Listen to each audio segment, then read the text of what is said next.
Ya, infertilitas selain menimbulkan masalah dari aspek medis, namun juga banyak menimbulkan masalah lain seperti dari aspek sosial, ekonomi, hingga psikologis daripada pasien itu sendiri ya. Jadi, smart people di sana bantu ya, kita support orang-orang yang mau promil, jangan bully mereka, baik itu bully secara langsung ataupun tidak langsung.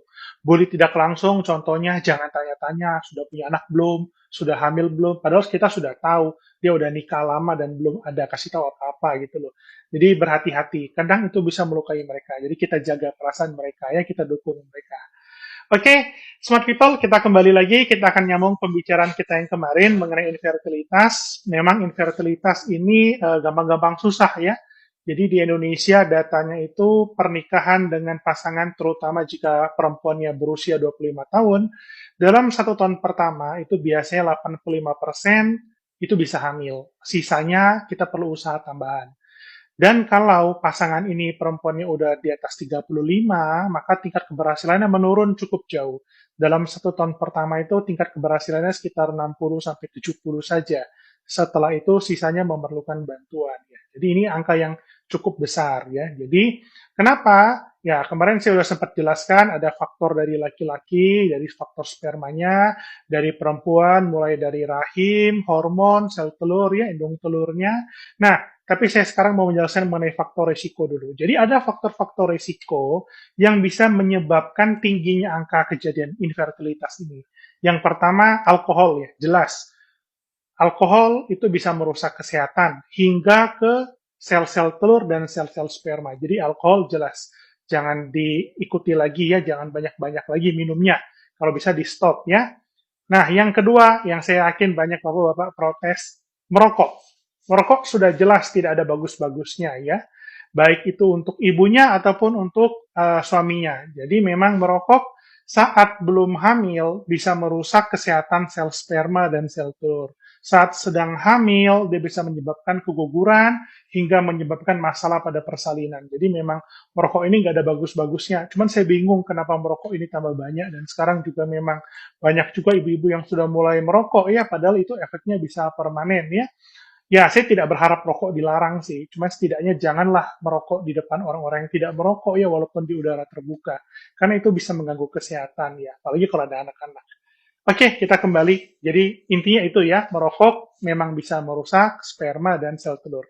Makanya di kotak rokok aja sudah ditulis bisa menyebabkan kanker, gangguan jantung, hipotensi dan sebagainya. Jadi kalau bisa tidak merokok, uangnya bisa dibelikan vitamin ataupun kebutuhan lain. Ya, jadi udah satu kali dayung, dua tiga pulau terlampaui ya.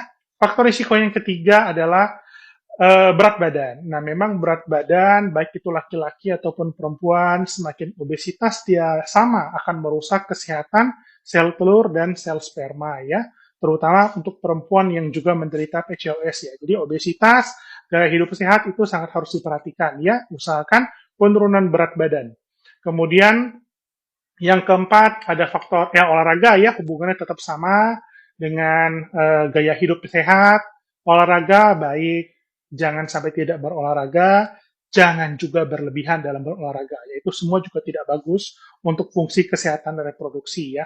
Faktor yang berikutnya stres ya, stres pekerjaan, ya sering begadang. Stres itu termasuk stres oksidatif ya, paparan dari radikal bebas, suhu ruangan yang sangat tinggi, ya, lingkungan tidak kondusif, mencium bau-bau zat kimia, ya merokok udah jelas itu termasuk salah satu yang penyebab stres oksidatif pikiran, beban pekerjaan. Nah makanya kadang-kadang kalau orang promil mereka minta untuk cuti dulu. Jadi ini mungkin dasar dari honeymoon ya. Kalau orang honeymoon kan santai, liburan, sehingga pada waktu proses pembuatan baby itu bisa lebih baik kesehatan ibu dan ayahnya. Ya, jadi memang stres, hati-hati, kalau perlu cuti, memang kadang-kadang kita menganjurkan saat masa subur dan harus jadwal senggama teratur, mungkin bisa pertimbangkan untuk cuti ya.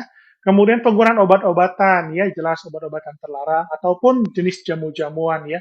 Untuk beberapa jamuan, saya disclaimer dulu, saya tidak mengatakan semua jamu-jamuan, tapi memang pada dasarnya tidak banyak jamu-jamuan ini yang sudah ada data penelitian medisnya. Bahkan beberapa malah mengatakan itu tidak baik, mengganggu fungsi kesehatan reproduksi. Jadi saya tidak menganjurkan ya jamu-jamu tradisional. Ya karena saya sendiri juga jarang sekali membaca hasil penelitiannya. Selama ini kan kita hanya dari mulut ke mulut, kalau produknya alami, tradisional, seolah-olah pasti aman. Itu tidak begitu ya, hati-hati ya. Kemudian pekerjaan. Nah, pekerjaan ini yang kadang-kadang sulit dielakkan ya. Misalnya pekerjaan yang sering kontak dengan panas, supir gitu ya. Kalau kursinya ini sering ada mesin panas, itu bisa merusak kesehatan dari sperma ya.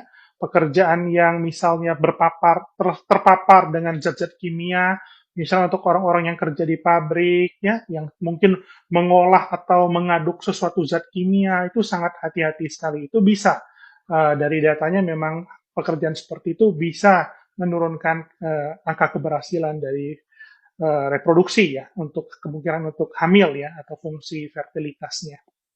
Nah, itu untuk faktor risikonya ya. Nanti ke depan kita akan bahas lagi, mulai masuk lagi ke topik yang lebih dalam, kita akan bahas satu persatu ya. Oke, terus ramein terus di sini, ikutin terus supaya dapat ilmunya, mudah-mudahan bisa membantu. Kembali saya pertegas, kita di sini sifatnya edukasi ya. Ini bukanlah sebuah protap, bukanlah sebuah prosedur yang sama di semua tempat harus begini, tidak ya. Jadi jangan bilang, kok saya sama dokter ini nggak begini, kok saya sama dokter yang lain, itu beda-beda ya. Setiap dokter punya keilmuan dan pengalaman masing-masing. Yang saya ajarkan di sini adalah dasar-dasar edukasinya ya. Jadi jangan kaget kalau ketemunya bisa berbeda-beda. Oke, terima kasih sudah menyaksikan. Sampai jumpa.